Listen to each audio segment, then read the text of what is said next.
Ibou bu ñu jógee foofu kii di ñaar ci ñi nga xam ni ay directeur lañu dañuy cax di ñu xaw a tiital tuuti ku ci mel ni ki nekk CDC Keita nee na ñi caxatee réew mi wala bokk reddition des comptes wala bokk xaalisu réew mi dañ ko war a jëli waruñoo bàyyi lenn fenn lépp la ñu war a dem jëli am na lu mu xam Pape Alé Niang nee na nañu wax dëgg bi peuple bi am na lu mu xam dafa mel ni dafa am lu ñuy waajal de. Bon, moi, mon problème, c'est que jusqu'à présent, ces gens-là, ils ne nous parlent pas de leur proposition d'avenir, de leur plan de développement. Ils ont l'air de tourner en rond depuis 100 jours. Parce que, gis nga yi ngay wax nii, et je le dis, je le répète, les histoires de il faut la reddition des comptes, les audits, les xawma lan ak lan, ça ce sont les corps de contrôle de l'État. Il paraît qu'actuellement, IGE, ils sont dans des missions de vérification de 50 établissements publics. C'est leur travail. Maintenant, il y a aussi ce qu'on appelle la Cour des comptes. Il y a le pôle judiciaire et financier qui a remplacé la CREI. Mais eux, c'est leur fonction. Pape Alé Niang n'est ni auditeur ni rien du tout. Hein? Voilà. Fadilou Keita am na. xaw ma lu muy liggéey. am na non CDC la yore caisse de dépôt et consignation. Ouais, mais ça ne fait pas de toi un auditeur. Ah mais fekk na ci peut-être ci bureau am ak ci suuf si. mais lu bëri lu mu xam. Boubs dans ce cas xam nga c'est quoi son truc. waxal wolof tuuti. su dee moom dafa ñëw fekk ñu luubal. loolu aajal mu koy wax ci kaw. nañu def rapport bi teg ko ci bureau procureur ne defal sa liggéey. procureur def liggéeyam. je vois pas l'autre solution. léegi xam nga man lan laa gën a gëm. mooy képp ku ñëw ci nguur depuis toujours il y a des ni ñuy koy waxee bouc émissaire. képp ku jël nguur. waaw dafa am ay da ngay am. da ngay am ñoo xam ne ñoom ngay tuumaal parce que da ngay ñëw temps bi ngay seet naka ngay lijjantee dëkk bi affaire bi jaxasoo gis seetlu nga ne ni ñaa ngi mer soo leen bëggee expliquer ne xaalis amul wala yow xamoo foo mais sañoo leen ne man xaw ma fu ma jëmee réew mi maa ngi koy gëstu te comme nit ñi mënuñu xaar il faut nga mën a tuumaal ñetti nit wala ñeent ne leen ñii ñoo tax dëkk bi càng. dugal leen ci kaso bi ni ñu tàccu. voilà giif c'est ça. Comme Diouf avait dit dans sa prestation de serment, les Sénégalais sont fatigués. Non, kooku kii la. ñëpp Kéba Mbaye les Sénégalais sont fatigués.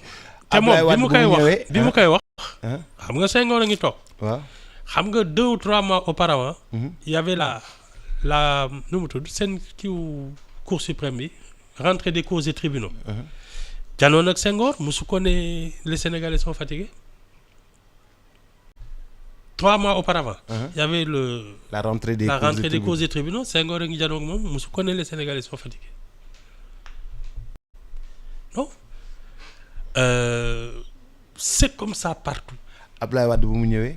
il a fait la même chose. audit machin audit jàppoon nañu directeur général lu LONASE Soleil ak xawma lan. COUD ak Soleil. Sada Ndiaye. Soleil jàpp nañu fi daal ay nit. def ci kaso bi. après ñu génnee ñu ci bëri on les a blanchis. ñu rallier non et puis am na ñoo xam ne dañ leen blanchir. ba pare ñu rallier PDS ils ont fait 1 an de prison. ba pare ñu rallier PDS. voilà c'est ça.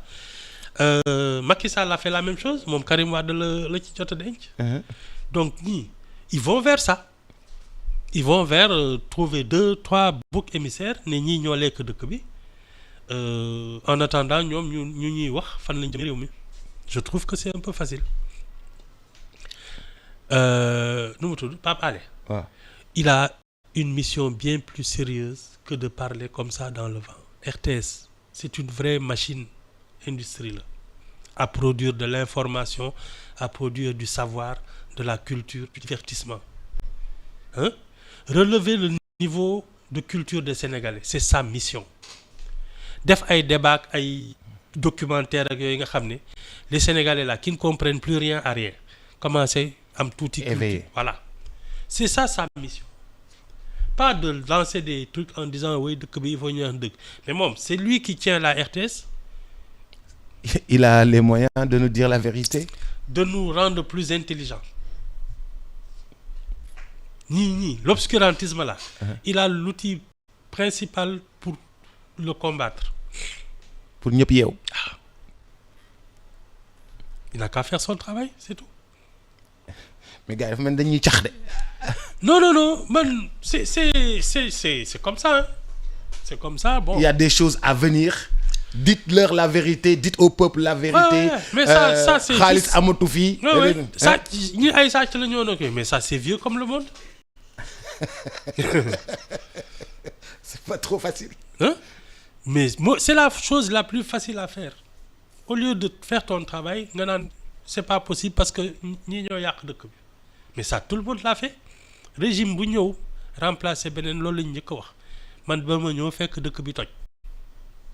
maa ngi seet niñ koy tabaxee nag. Non, je trouve que c'est facile et puis bon. Non, ça fait médiocre sax. Boobu ñi am xam-xam am compétence. taluñu wax waxi keneen dañuy jublu ci seen liggéey. Chacun fait son travail. S'il y a des malversations, de la malgouvernance, des fautes de gestion. Mais les corps de contrôle et la justice sont là. On n'a pas besoin de sauter sur les toits pour... Non, chacun fait son travail. Vous dire non, ouais. Non. Ah, en tout cas, dafa mel ni am na luy ñëw de. Non, mais... am na luy ñëw et ça c'est les canaux pour aviser tout le monde. C'est aussi vieux que le monde. Xam nga yow maa ngi lay naan c'est pas les privilèges qui vont changer, ce sont les privilégiés.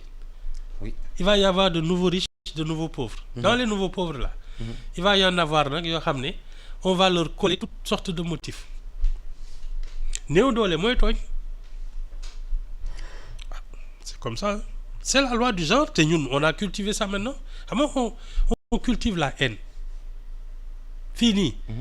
Les gens en ont fait un fonds de commerce. Cultiver la haine. Waaw kii sàcc la kii waruloon am oto bu rafet kii voilà. fi kër gi xool leen ko diwoo ko moom. Voilà oto bi xool leen ko diwoo ko moom pour lan diw di dawal oto bi. seen ay jabar ñu ngi dem màkk seen yaay demul màkk yooyu la ñuy def ba ñëpp mer ñu ne nag voilà kon voté leen ñu parce que ñii suñuy ñëw di rëq seen digg. Tu cultives la haine pour en faire ton fonds de commerce. Seydi jabar a ngi dem màkk te seen yaay yéen demuñu màkk. Exactement xam nga loolu dara gënu koo garaaw. loolu boo ko wax mu mel. ak seeni coro. seeni coro ngi dem Dubaï. waaw te yéen a ngi fi toog. am leen looy lekk. c'est ça qu'on cultive. mais Ibou nu réew mi nu ñu mën a redresser lu mel noonu parce que loolu xaw na compliqué ah. jàng rek. jàng rek xam-xam ak yar cultiver la citoyenneté le sens du devoir parce que ku xam sa bopp xam sa waruga doo dégg ñeneen ni tu fais ce que tu dois faire ay rumeurs yeeg yooyu tu t'en fais parce que tu n'en as rien à faire amul la benn njëriñ ban njëriñ la lay amal di loolu amal ngay xam ne sa voisin bi michu lay añee. Qu'est-ce que ça change chez toi yow añal li ngay añ rek sa biir xam na lu ci ne mais nous justement on est en train de cultiver ça kii lu tax muy am li dañuy seeneen quoi. kii moom xool leen këram gi sàcc la. c'est ça te yéen seen baraag be mu ngi daanu yéen a ngi ci inondation yi ñii dañuy jënd ay kër ba ay Paris ak ay kii te xaalisu réew mi la. li ñu leen naroon fajee lañ leen di kii seen gel yaa ngi dem màkk yéen seen yaay mënul sax dem Tiwaawan lañ lay wax. mais loolu dafa mel ni installé nañ ko ba pare de cette culture de la haine. entre nous. yàgg na entre nous non, on l'a installé c'est pas nouveau du tout. on l'a bien installé. Ouais. C'est ça le débat politique mais li tax en 88 il y a eu des marées humaines.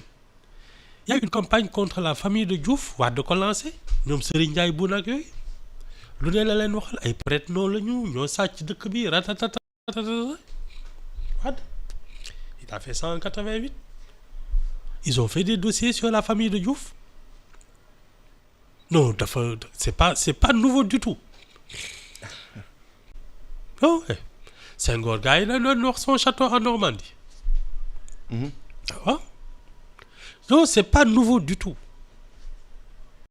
C'est comme ça. Hein. mais kon daal est-ce que pante bi dinañ ko mën a relever waat ba nga xam ni parce que ni ñu bañantee dafa xaw a fort de. Non, tu sais, ça c'est juste par l'exemple.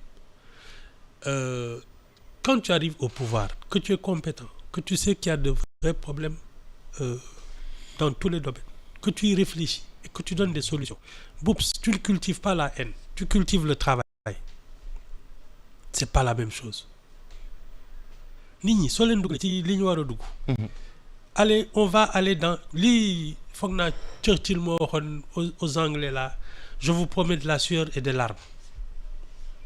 On va travailler dur parce que dañu war a retrousser vos manches. Il faut ñu liggéey loolu soo koy wax doo gis kuy xool son voisin parce que yow joxoo ñoo voisin bi da nga koy ne yow kaay jóg ñu liggéey. Hein? Te yow la ñu wóolu yow la ñuy topp soo ko si tu cultives ça il n'y aura pas de débat sur la fortune des autres. Tu n'as même pas le temps d'ailleurs. Tu n'as pas le temps nit ku baax du am jot. Oups.